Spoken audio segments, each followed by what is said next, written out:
Halo, selamat pagi. Selamat pagi Sobat Cuan semuanya. Selamat hari Senin. Seperti biasa, aku Olivia Lewis, Financial Expert CNBC Indonesia, menemani Sobat Cuan di Senin pagi ini, dimana kita hari ini berada di segmen e-talks, Economy Talks. Dan tema kita kali ini adalah kita mau membahas terkait saham cuan jelang lebaran. Seperti biasa, kalau hari Senin aku nggak akan sendirian, karena aku akan ditemenin sama salah satu narasumber, yaitu equity analis CNBC Indonesia, Tasya Natalia Pangestika. Nah, aku mau ngingetin Sobat Cuan, kalau Sobat Cuan mau ada pertanyaan terkait tema kita hari ini, boleh banget tulis di kolom question box yang ada di sebelah kanan yang ada lambang tanda tanya. Semoga percakapan kita hari ini memberikan insight untuk Sobat Cuan terkait cara memilih saham atau juga mau trading jangka pendek menjelang lebaran. Langsung aja yuk kita invite Tasya Natalia selaku equity analis CNBC Indonesia.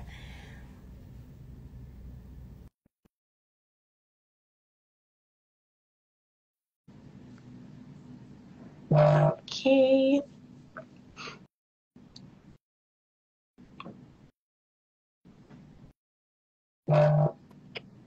Halo Tasya, selamat pagi. Halo, pagi-pagi semangat. Semangat. Tasya apa kabar? Baik? Baik. Satu minggu, kayaknya kita berapa hari lagi ya? 8, satu minggu lebih menjelang lebaran gitu ya. IHSG Iya, masih terpantau buka gitu ya, bursa sahamnya belum ada cuti lebaran. Jadi siapa tahu kita masih bisa meraup cuan untuk nambah-nambah THR di sisa minggu ini sebelum libur lebaran. Makanya hari ini kita mau ngebahas nih terkait kira-kira apa sih pengaruh dari kegiatan ekonomi yang terjadi menjelang lebaran ini terhadap saham-saham tertentu atau sektor saham tertentu, dan kira-kira saham apa aja yang layak dipantau nih dalam sepekan ini.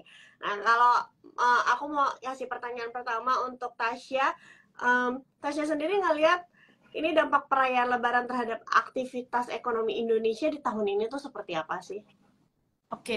Untuk aktivitas ekonomi harusnya menjadi satu hal yang positif ya.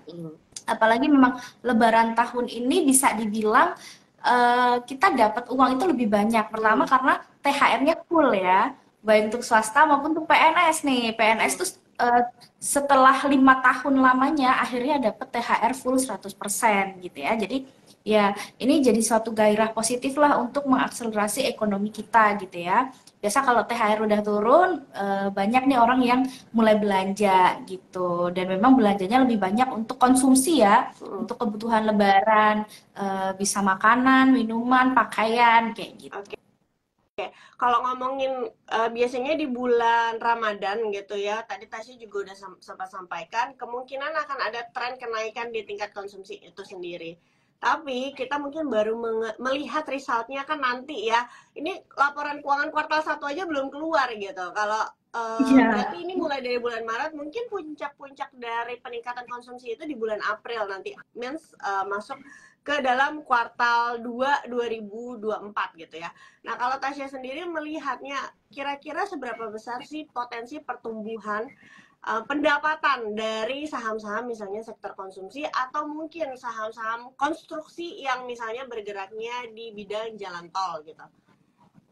Oke, sudah kalau membicarakan potensi pendapatan ya kita ngomongin dulu dari inilah potensi Lebaran itu lebih banyak di apresiasi kuarter 1 ya. Karena kan sebenarnya walaupun ini udah sebentar lagi, pasar itu udah forward looking dari lama gitu ya. Jadi kalau terrepresentasinya itu mungkin aku ngelihat lebih di kuarter 1 ini gitu. Dan mungkin potensi pendapatannya aku pernah baca suatu riset juga dari World Bank ya yang dikutip dari Redseer itu dia bilang kalau potensi pendapatan retail di Indonesia untuk Lebaran itu mencapai sekitar 70 miliar US dollar atau bisa sekitar 1.060 triliun Hmm. sekian gitu ya. Dan ini perputarannya gede banget ini untuk belanja retail ya. Jadi retail tuh banyak banget bisa ya pakaian, makanan, minuman ataupun kebutuhan lainnya gitu. Dan juga mungkin untuk ongkos mudik nih. Ini Hmm. berhubungan ke untuk mungkin jalan tol, untuk Hmm. transportasi dan lain sebagainya. Jadi memang perputaran ekonomi yang akan terjadi di bulan Ramadan yang mungkin sudah terrepresentasi dari berbulan-bulan sebelum ini memang besar sekali. Apalagi untuk beberapa setir kereta, terus transportasi di misal bus dan lain-lain itu biasa masyarakat tuh udah pesan 45 hari sebelum ya. Jadi makanya kita udah lihatnya tuh forward looking. Jadi mungkin kalau misalnya di pekan ini itu geraknya mungkin kalau di pasar saham nggak terlalu signifikan atau mungkin ada koreksi, sebenarnya ini udah kita lihat wajar karena ya masyarakat udah lihat dari beberapa bulan lalu atau beberapa hari lalu. Jadi sekarang mungkin saatnya untuk realisasiin mungkin beberapa yang udah cuan gitu ya untuk mereka inilah punya ban serep atau punya cadangan uang gitu ya untuk mereka gunakan sebagai persiapan lebaran gitu. Oke, jadi menurut Tasya justru makin menjelang dekat ke libur nanti IHSG-nya justru makin berpotensi terjadi koreksi karena mungkin udah pada mulai taking profit justru bukannya belanja. Seperti itu. Iya, di satu sisi ada potensi ke arah situ ya, karena kalau semakin mendekati Lebaran, kita kan perlu lebih banyak uang cash gitu ya, apalagi ini udah mulai minggu-minggu rawan mudik nih, biasanya seperti itu. Tapi di satu sisi juga ini kan baru banyak yang mendapat THR juga, jadi ada potensi 50% lah. Tapi kita melihat di sini mungkin awal pekan mungkin masih banyak memanfaatkan THR ya. Tapi mendekati mungkin ini kan efektif market itu kan cuma di pekan ini ya. Dan ini juga menjadi pekan yang sibuk karena banyak sentimen juga dari ekonomi ya baik global maupun nasional kita. Jadi ya nggak heran juga kalau nanti pelaku pasarnya akan lebih ke antisipasi dulu sih. Oke, kalau misalnya dibandingin sama histori sebelum-sebelumnya, katakanlah menjelang-menjelang libur Lebaran gitu di tahun sebelum-sebelumnya, apakah pergerakannya juga sama cenderung akan koreksi karena mungkin ada beberapa investor yang cenderung mereka taking profit, apalagi nih ada beberapa saham kan yang udah pada bagi dividen ya, jadi mungkin mereka melihatnya kayaknya belum belum ada, bukan nggak ada ya, belum ada sentimen kuat lagi untuk mereka memburu saham karena kalau misalnya dilihat mungkin kalau yang dividennya gede-gede kan sisa pertambangan ya kayak coal. Nah yang coal ini juga belum menentukan kapan mereka mau melakukan ROPS bahkan kapan mau melaksanakan kamdet gitu. Iya betul. Jadi aku kira kalau kita ngeliat secara historis ya, Lebaran itu kan biasa maju gitu ya. Di tahun ini jatuh di bulan April, tahun sebelumnya bulan Mei, tahun sebelumnya lagi kan ya mungkin di kuartal 1, kuartal 2 ini kan. Jadi aku kira ini bertepatan juga dengan pembagian dividen gitu. Jadi ya nggak heran kalau sekarang tuh lagi minim dividen karena minim minim sentimen karena dividennya tuh udah pada usai gitu yang gede-gede tinggal batu bara, tapi kita juga belum tahu kabarnya juga RPS kapan, jadi kan ini masih spekulatif gitu ya, apalagi kalau kita melihat dari prioritas pasar sepertinya mereka lagi mengumpulkan cash dulu untuk persiapan mereka lebaran, apalagi di bulan ini perdagangan tuh efektif jadi cukup singkat ya, karena kan libur lebaran itu panjang. Mulai dari tanggal 8 itu udah libur sampai dengan tanggal 15 ya. Jadi kalau dihitung tuh ada semingguan gitu. Jadi efektif di bulan itu hanya 3 minggu aja gitu. Jadi aku ngerasa mungkin ini investor juga sedang wait and see ya. Apalagi juga untuk hari ini terutama kan akan ada inflasi juga nih rilis gitu kan. Inflasi biasa ngefek juga nih ke perekonomian kita dan proyeksinya mungkin akan naik ya. Apalagi kemarin neraca dagang kita itu juga sempat ada merosot lagi walaupun masih surplus sih. Tapi akhirnya mungkin ini kita bisa menjadi perhatian juga gimana kondisi inflasi kita, terus gimana daya beli kita nantinya kan nanti akan terrefleksi juga di situ. Ya, termasuk juga mungkin perlu diperhatikan juga inflasi di Amerikanya ya, dan juga data-data di Amerika ya. Karena ini mempengaruhi pergerakan di XY. Di XY itu US dollar maksudnya. Jadi kalau di XY-nya menguat, mostly negara-negara lain juga akan melemah gitu ya, terdepresiasi, dan ini akan mempengaruhi inflow atau outflow dari asing itu sendiri di bursa saham kita. Nah kita kalau ngomongin terkait saham-saham lebaran gitu ya Tasya, yang paling terkenal deh kalau kita ngomongin lebaran itu kan identik sama opor ayam, ya kan? Tasya melihatnya saham-saham ayam-ayam nih gimana nih di momentum lebaran ini? Apakah menjadi katalis positif atau tetap harus lihat lagi nih back to fundamental dan juga teknikalnya? Kalau ngelihat secara tren kayaknya udah mulai menarik sih aku ngelihatnya ya untuk Mm-mm. kita trading cukup menarik lah di sektor ayam-ayaman ini apalagi memang harganya juga udah naik ya. Biasa kan kalau harga naik ini kan akan terefleksi ke pendapatan juga nih yang bisa terkerek juga. Nah, mungkin yang perlu di apa antisipasi tuh kalau sektor ayam-ayaman ini kan jadi fundamental juga nih buat kita kan, apalagi harga itu kan sensitif ya, ya kan nggak selalu nanti harga akan naik seperti sekarang, pasti nanti akan ada normalisasi juga gitu. Jadi ya mungkin sampai kapan ini akan bertahan di harga level tinggi, kemungkinan untuk di kuartal satu masih akan menguntungkan gitu. Jadi mungkin pelaku pasar sampai dengan nanti rilis kuartal satu ya, pastinya kan akan ada peningkatan pendapatan di situ yang mereka diuntungkan dari lebaran, ya mungkin kita masih bisa hold sampai situ sih. Tapi untuk trading sendiri aku masih melihat ini trennya masih oke gitu. Ya, kayak kalau kita perhatiin juga seperti Cepin juga beberapa waktu lalu sudah breakout. Java juga sempat breakout, sempat kena resisten dan sekarang lagi menurutku juga lagi retracement aja. Sobat cuan, retracement itu artinya dia koreksi sehat ya. Udah sempat sampai resisten tapi retracement koreksi sehat, jadi potensinya masih cukup bagus untuk Java itu sendiri. Mungkin sobat cuan kalau tertarik nih ngelirik Java bisa pasangin aja stop loss di bawah 1150. Oke, nah itu tadi kalau ayam-ayaman. Kita ngeliat kalau retail nih, biasanya retail itu kan juga termasuk sektor yang cukup diantisipasi kalau misalnya ada hari raya, bukan hanya lebaran, tapi juga biasanya di tahun baru. Tapi kemarin nih kita lihat mungkin ada sentimen yang kurang baik dari saham-saham retail ini, katakanlah Rals dan juga MAPI, karena kuartal 4-nya ternyata below ekspektasi. Kalau kita ngelihat MAPI nih, kuartal 4-nya below ekspektasi. Ini kan MAPI ini induk usaha ya, di bawahnya ada MAPA. Walaupun MAPA belum keluar laporan keuangannya, berarti kita udah bisa ancang-ancang nih kayaknya MAPA juga kuartal 4-nya mungkin lebih rendah gitu dibanding kuartal 3. Tasya melihatnya gimana? Walaupun kuartal 4-nya kurang kurang bagus, tapi mungkin ada momentum di kuartal 1 dan juga kuartal 2 2024 ini, maka justru bisa jadi kesempatan atau wait and see dulu. Aku lebih ke wait and see ya kalau Hmm. misalnya udah kita bisa ancang-ancang melihat suatu laporan keuangannya mungkin ada potensi penurunan gitu ya. Hmm. Aku lebih melihat mungkin untuk retail ini kita milih yang mungkin dia itu tidak terlalu banyak impor begitu ya. Kalau misalnya kita ngelihat dari segi bisnisnya.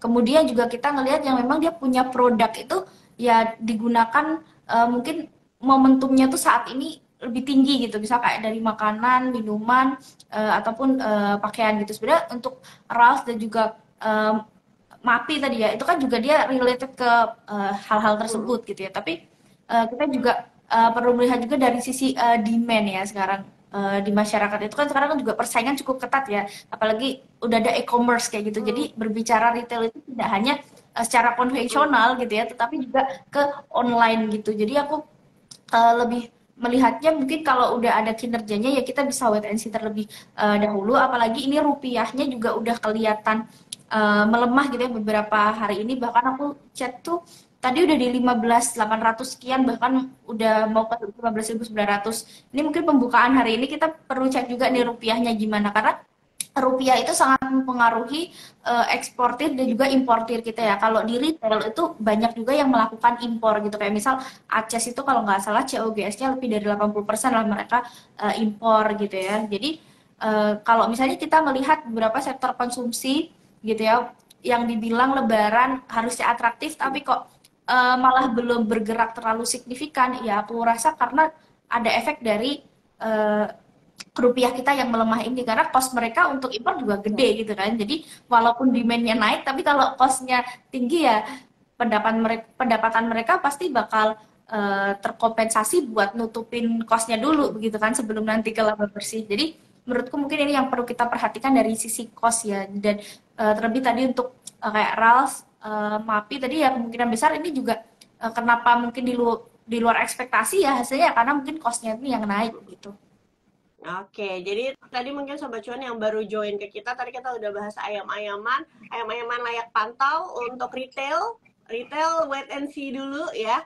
Oke, selanjutnya deh, kalau ngomongin consumer yang food and beverage. Tasya melihatnya seperti apa? Kan sekarang biasa kalau lebaran tuh ramai banget parcel. Kemarin aku ke Swalayan tuh orang pada borong gitu loh, dus-dusan. Mungkin ada beberapa nama ya, Unilever, ICBP, terus juga apa lagi ya? Kalau Mayora. misalnya, iya Mayora. Mayora. Heeh. Iya, aku ngelihat untuk mungkin di fundamental ya, pasti mereka akan terefleksi lah hasilnya dari pendapatan tentu akan meningkat ya, karena kan ini udah mereka dapat THR gitu ya, orang-orang biasanya banyak nih beli untuk makanan minuman, apalagi kan makanan minuman itu kan karena relatif pendek ya, apa untuk ketahanannya, jadi pasti mereka akan beli menjelang Lebaran itu kan seminggu sebelum gitu, kecuali kalau makanan ringan yang awetnya bisa lebih dari 3 bulan pasti udah dari lama juga mereka udah nyicil beli gitu. Dan aku lihat juga hype-nya ini kan bukan cuman di conventional store ya. Aku ngeliat di e-commerce ini banyak juga yang menawarkan makanan jajanan lebaran itu udah rame banget. Jadi aku kira untuk nanti refleksi di pendapatannya bakal terasa banget lah di kuartal 1 ini. Tapi nanti kalau dihubungkan lagi ke pasar saham, nah ini mungkin beda lagi ya, karena ini kan banyak faktornya yang masuk ke situ. Apalagi hype-nya mungkin udah terasa dari beberapa hari sebelum gitu, kayak ICBP itu kayaknya udah naik ya, udah naik beberapa hari, dan mungkin kalau sekarang udah mulai ada koreksi-koreksi ya wajar aja, mungkin ini pelaku pasar udah forward Ya. looking duluan dan sekarang saatnya TP kayak gitu. Jadi mungkin menjelang lebaran yang hari efektif pasar sahamnya tinggal dikit, eh, memang ini bisa menjadikan kita tuh antisipasi juga gitu, walaupun masih banyak peluang di pasar, tapi kalau menjelang lebaran biasanya orang prioritasnya kan untuk narik uang dulu lah. Jadi ya jangan terlalu FOMO kalau misalnya ini memang sektornya menarik, tapi jangan terlalu FOMO kalau misalnya ini juga udah saatnya bakal ada koreksi duluan. Iya. ICBP kemarin tuh minggu lalu ada sempat turun dalam sehari karena kuartal empatnya minus itu karena ya hutang dalam bentuk dolar itu tadi ya. Tapi Iya. sepertinya market merasa fundamentalnya masih cukup bagus karena itu hanya gangguan dari nilai tukar rupiah terhadap US dollar aja. Lalu harga sahamnya kembali naik lagi. Mungkin karena ini secara chart itu ICBP kan dia lebih sideways ya Sobat Cuan. Jadi kalau lagi naik di wait and see aja dulu. Nanti kalau dia kembali lagi deket-deket harga 10.000 baru Sobat Cuan bisa masuk kembali gitu ya. Sama juga kayak Mayora ya Tasya. Mayora nih udah dari awal tahun nih cenderung juga sideways ya Tasya. Ini kita bisa Iya. lihat area-area supportnya dari Mayora itu di sekitar 2.200 sampai 2.300. Jadi ini adalah level-level yang resikonya cukup rendah kalau misalnya Sobat Cuan mau collect Mayora. Jadi untuk sekarang karena harganya di 2.500, better wait and see dulu. Oh ya Tasya mungkin ada pandangan nggak terkait dengan kita kan libur lebaran nih, di Indonesia libur lebaran, tapi di global itu nggak ada libur lebaran, terutama di Amerika gitu ya. Yang mana memang sih untungnya banget nih nggak ada FOMC nih ketika kita libur Iya. lebaran. Beda banget sama tahun 2022, waktu itu pas kita libur lebaran guys, 2022 itu ada FOMC. FOMC-nya ternyata The Fed-nya naikin bunga 0,5 basis point. Maka waktu itu 2022 itu IHSG-nya tuh turun langsung 4%. 4%, saham-saham perbankannya tuh turun 10% lebih gitu loh gara-gara FOMC ini. Nah, memang kalau di tahun ini nggak ada FOMC, tapi kita antisipasi aja takutnya ada berita makro yang di luar dugaan kita. Nah, kalau Tasya melihatnya seperti apa? Perlu nggak sih sebenarnya kita antisipasi? Perlu ya, tentu aja karena kan ini liburnya cukup panjang. Hmm. Tapi sebenarnya syukurnya nggak ada Ah, FOMC ini ya. Tapi ada beberapa hal yang mempengaruhi FOMC, ah, dan di antaranya tuh kayak inflasi Amerika, terus ada pasar tenaga kerja. Nah, pasar tenaga kerja itu biasanya yang rilis kan tiap minggu ya, kayak klaim pengangguran. Nah, terus nanti juga biasanya ada non-farm payroll, terus ada juga eh, tingkat pengangguran sendiri gitu ya, unemployment rate. Jadi aku kira memang nggak ada FOMC, tapi ada data-data yang akan menunjang hmm. dari keputusan di FOMC itu sendiri gitu. Jadi makanya kita tetap perlu mengantisipasi data-data di Amerika. Kemudian juga data dari China juga penting juga sih untuk diperhatikan ya, terutama hari ini kan akan ada PMI. Kemudian biasa di awal-awal pekan ini tuh biasa akan ada inflasi juga gitu ya. Dan biasa di pekan kedua kalau di kita libur, nanti itu juga ada data lanjutan kayak misalnya PCE ataupun inflasi produser dan lain sebagainya. Ini tuh hal yang apa ya, kalau bisa kita bilang keluarnya satu-satu tapi kita bisa connect the dot gitu untuk membaca gimana sih gambaran kondisi global itu gimana. Kalau misalnya di Amerika sekarang ya, karena kemarin itu kan inflasi sempat ada naik gitu ya, di luar ekspektasi, berarti inflasi di Amerika masih panas. Ditambah pasar tenaga kerja itu juga masih cukup ketat gitu. Kemarin sempat klaim penganggurannya itu kan turun gitu ya. Jadi ini masih mengindikasikan kalau kemungkinan the Fed masih lama lah untuk menurunkan suku bunga, walaupun ya nada-nada menurunkan suku bunga di tahun ini kan udah ada gitu ya, tapi kapannya itu yang masih ditunggu pasar. Oke, higher for longer ya. Nah, Tasya Iya, tadi tuh di atas ada yang nyinggung terkait JSMR. Sebenarnya ini juga satu saham yang biasanya pergerakannya cenderung mengalami peningkatan gitu ya, menjelang bulan Ramadan dan juga di bulan Ramadan itu. Tapi kalau kita lihat secara year to date, kenaikannya juga sudah cukup tinggi gitu. Tasya melihatnya kalau yang telat masuk JSMR ini masih bisa nggak sih sebenarnya masuk JSMR, atau sebenarnya udah ketinggalan nih karena harga-harganya tuh sebenarnya udah merefleksikan potensi fundamental atau kinerja perusahaan di bulan Ramadan. kalau aku untuk masuk sekarang mungkin lebih ke wait and see dulu ya, karena kan sudah naik signifikan. Tapi kalau untuk masuk lagi mungkin setelah Lebaran gitu ya, sepertinya masih cukup memungkinkan gitu kan, karena kan ini tetap akan ada koreksi juga lah ya, dan lebih baik kita menunggu retracement lah, karena kalau biasanya masuk di saat-saat ini dengan kalau posisinya suatu harga saham udah naik, itu malah kita mungkin bisa nyangkut gitu, karena kan posisi kalau di resisten sayang gitu. Jadi mending kita masuknya nunggu retracement aja, atau mungkin kalau pengen ya yang FOMO apa porsi dikit aja Porsi. dulu, kita nitip sendal gitu untuk ngetes gitu ya. Biasa aku kalau belum apa ya, kayak belum mantep gitu kan, tapi aku pengen punya sahamnya, karena kan kita seperti itu ya, kayak Iya, iya. eh, Penasaran ya, sayang gitu penasaran. ya, penasaran gitu ya, nggak apa-apa nitip sendal dulu gitu ya, satu lot dua lot, nanti kalau misalnya ada koreksi dan kita udah nandai level supportnya ya, kita bisa mulai masuk dengan modal yang ya kita anggap lumayan, tapi tetap juga harus diantisipasi kalau misalnya kadang kan strategi nggak sesuai perkiraan juga ya, misalnya dia Hmm, bisa turun dari level support, ya kita harus antisipasi pakai stop loss gitu. iya. Yang paling penting sih memang punya trading plan itu sendiri ya. Jadi bukan hanya nentuin Iya. kapan masuknya, di level mana masuknya, alasan masuknya, tapi juga harus punya alasan kapan jualnya. Kalau misalnya kita mau trading jangka pendek sampai jangka menengah, kita tuh harus bisa tentuin alasan jualnya tuh karena apa, terus titik jualnya tuh di mana. Jadi jangan sampai nggak punya exit strategi gitu. Nanti kalau harga sahamnya balik turun lagi kan sayang. Oke, kita udah lewat 3 menit nih Sobat Cuan, nggak ada yang nanya nih kayaknya hari ini ya. Dengerin aja, tadi udah banyak saham lumayan nih yang kita bahas, atau mungkin Tasya ada tambahan lagi terkait dengan saham-saham bulan Ramadan atau sektor-sektor di bulan Ramadan yang perlu diantisipasi.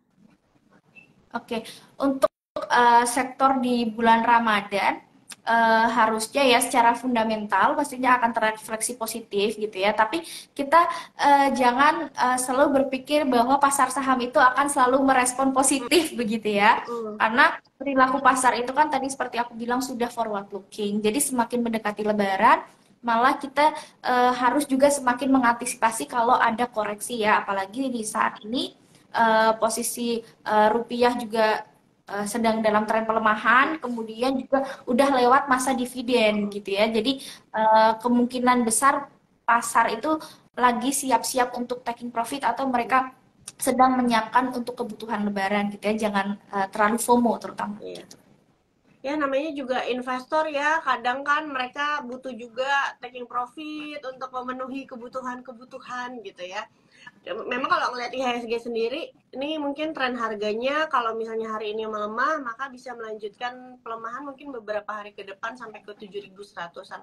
Tapi nggak usah khawatir Sobat Cuan, kalau Sobat Cuan kemarin udah dapet dividen dari saham, dividennya belum diapa-apain ya kan. Kemarin kan kalau nggak salah BRI, BNI udah pada masuk tuh ya ke RDN. Udah Belum tanggal diapa-apain ya. 28 itu ya tanggal 28 ada BRI sama Mandiri ya. Mereka Oh ya, udah BRI. cairin gitu. Ya, udah cair.